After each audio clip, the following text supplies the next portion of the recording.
Hey guys, how's it going? Michael Troy here. Today we're looking at Silver Surfer Black by Donny Cates, Tradd Moore, and Dave Stewart. Very cool Treasury size collection of the Silver Surfer Black miniseries. Awesome art. Can't wait to show it to you. So if you're not already subscribed, subscribe to my channel, hit the like button. I'm going to cue the intro and I'll be right back. MichaelFitzTroytv Comic book art critiques.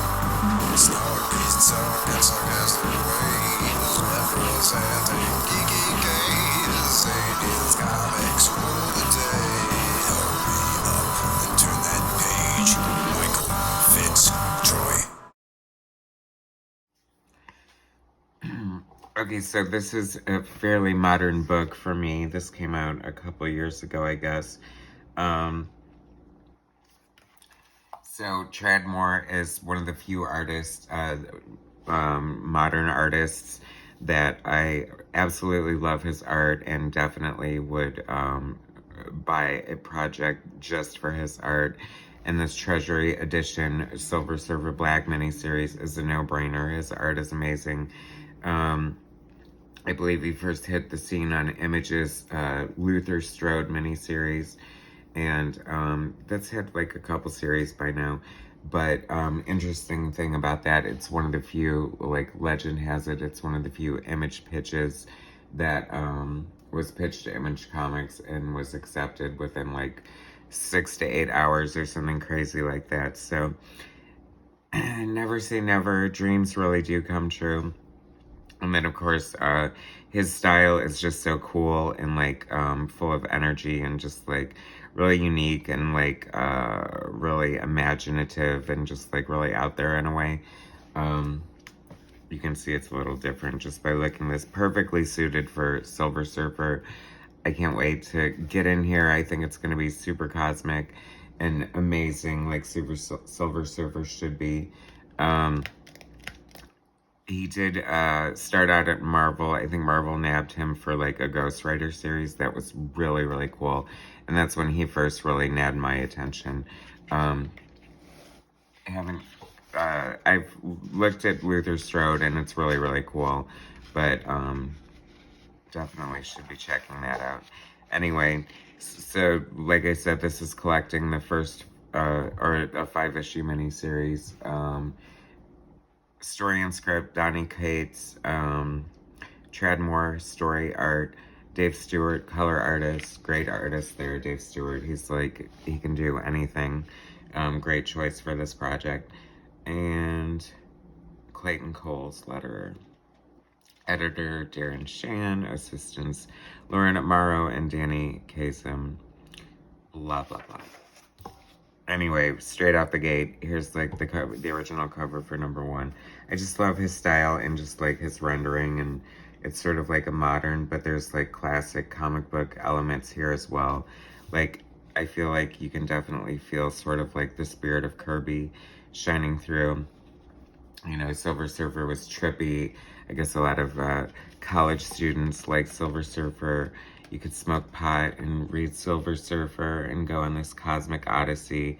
And Jack Kirby was just like really, you know, going out there. So this is sort of a great tribute to that. I love this. It has a lot of like underground flair to it in a way, but it's so polished and realized at the same time that it looks, you know, absolutely pro. Like, and this is showcasing here like what Dave Stewart brings to the project. You know, there's like a simplicity in a way to Tradd Moore's art, just in that it's not like overly shadowed. Like, there's an openness to it that is reminiscent of classic comic book art that I love, but there's such a unique feel. Oh my god, Beta Ray Bill, how cool is that? Like, who isn't going to be excited about a Beta Ray Bill appearance? Such a great design.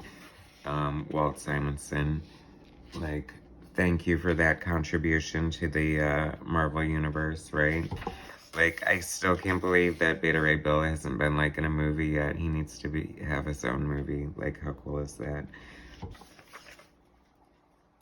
I'm just loving all these, like, trippy, like, weird optics we're getting. I mean, it's so great. This big hand here, and then the little figure of the Silver Surfer. And this Treasury size edition, God bless it. I think I passed initially when I saw this in the store. For some reason, I must have been low on cash or something, because why else would I do that?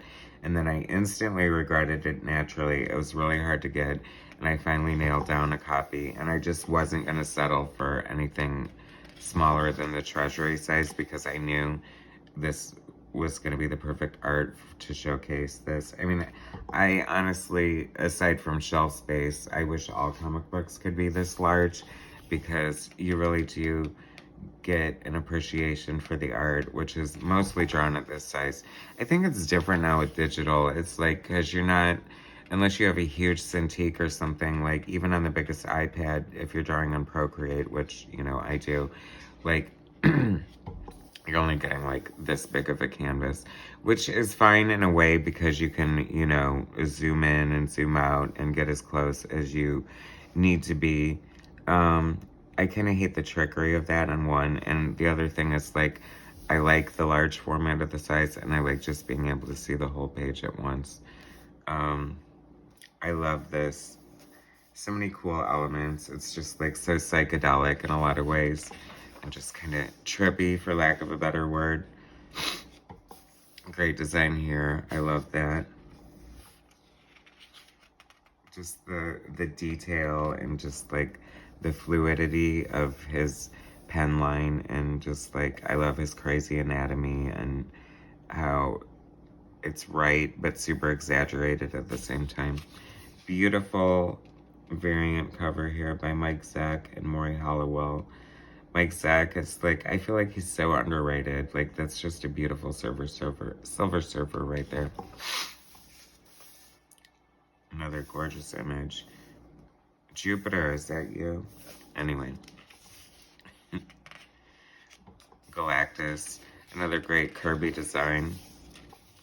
I love Kirby's, like, cosmic, you know, it's funny because, and I say this often, like, that's why it's so important to have to know, or try to at least have your own version of anything you can possibly think of, from cosmic to Western to urban to, you know, supernatural. You know, chances are, especially on a good comic book, you're going to be called upon to draw any and all of that on any given adventure of what's going on. This is like a truly breathtaking double page spread there.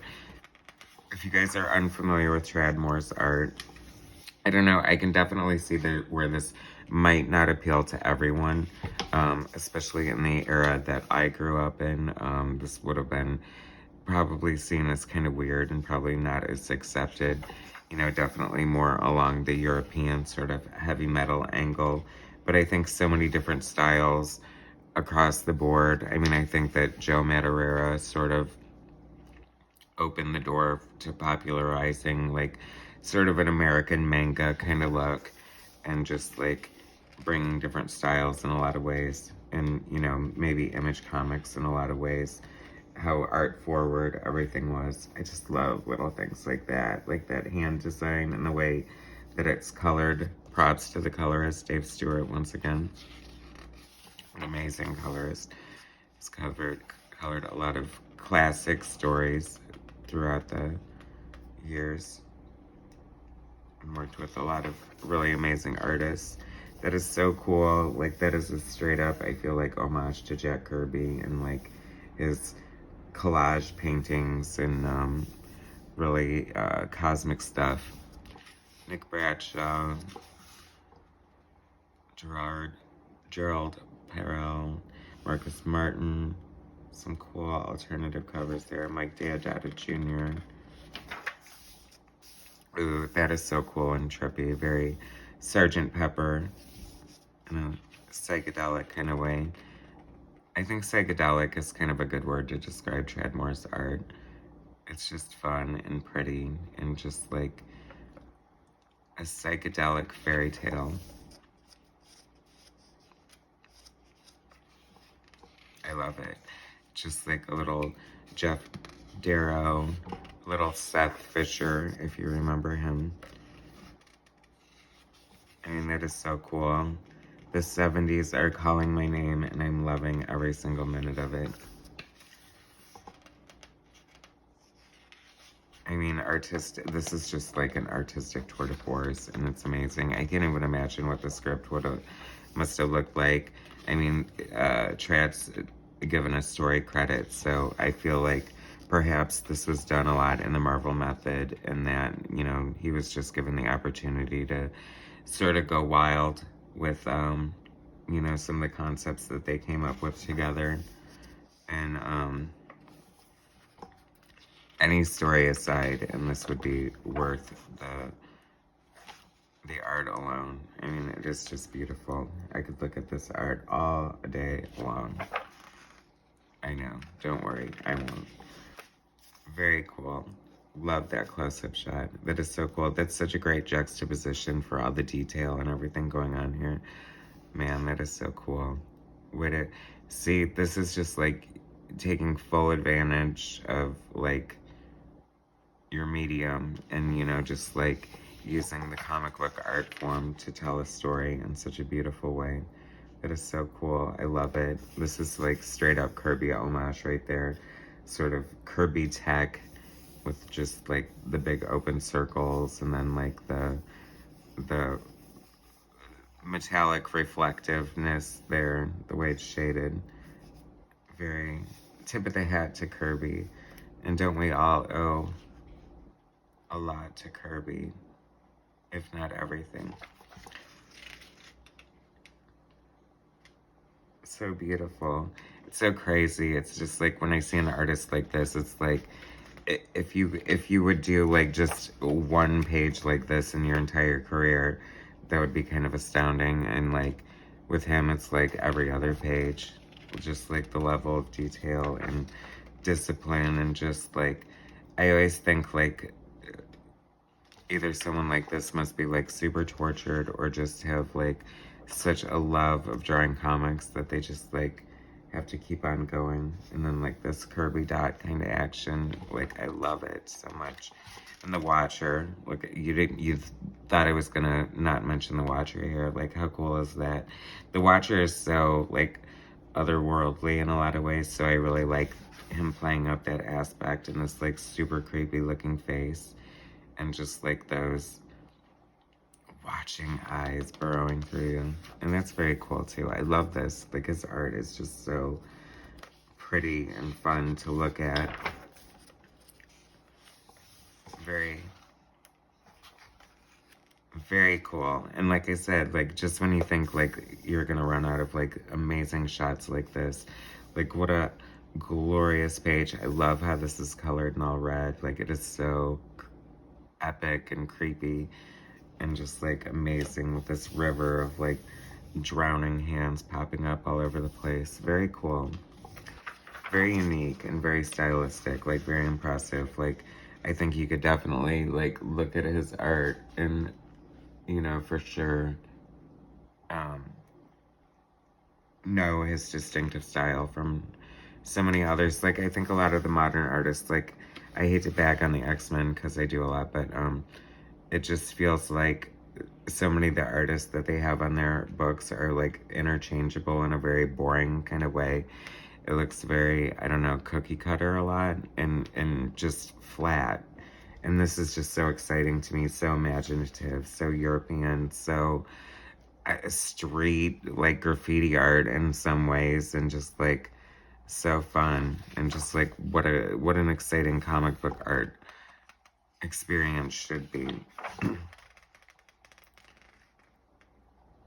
They just really nailed it with this project, and it is so cool and beautiful, and I absolutely love it. And I'm so happy I found it, and I'm so happy that it's a Treasury size. Like I said, I don't think it's quite the actual size it was drawn. Maybe, I don't know. I'd be curious to know if he's working digitally or on real boards. Something tells me that he works traditionally, but I'm not 100% sure. So, everyone's so digital these days. That is really cool. I love this. I love different, I feel like George Perez kind of popularized this kind of thing, like with the profiles and like the bunch of panels on a page and looking very cosmic. And perhaps he got that from Kirby. I don't know. Maybe that's where it's coming from. I need to bone up more on my Kirby, I guess. Another, like, this is the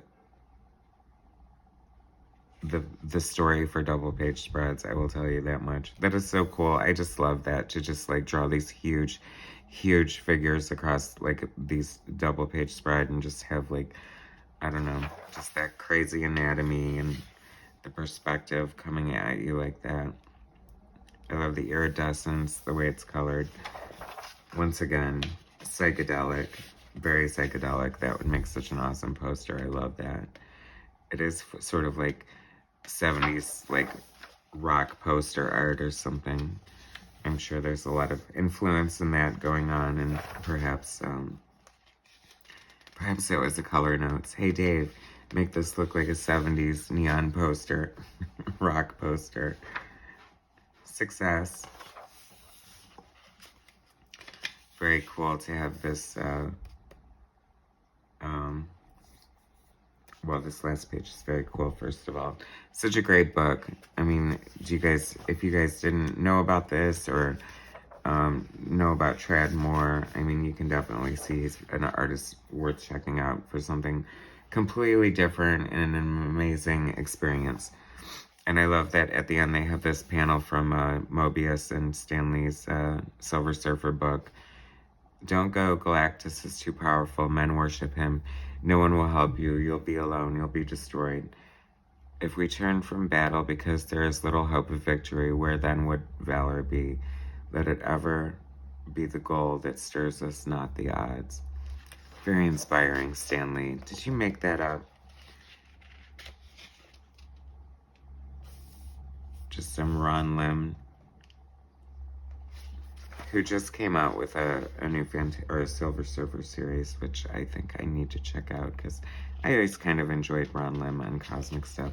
And I love the behind the scenes with the variant covers and the sketches from Tradd Moore here. Very cool. Always love to see the nuts and bolts, the process. And look how crazy and gorgeous that is. It's interesting to see this in a way, and I feel like, you know, as clean of an artist is, as open as the, you know, finish their art looks, like how scratchy and how noodly, and how, like, you have to go in there and find the lines and bring them out. And it's so cool to see that. And I love it. This is like my new favorite book. This is so gorgeous. And they did a great job on it too. I really love the Treasury size. Anyway, thank you, Donny Cates, Tradd Moore, and Dave Stewart. This is an amazing book. Silver Surfer Black. Thanks so much for watching, guys. Please subscribe to my channel. Hit like, share my content, and I will bring you some more later. All right, thanks, guys.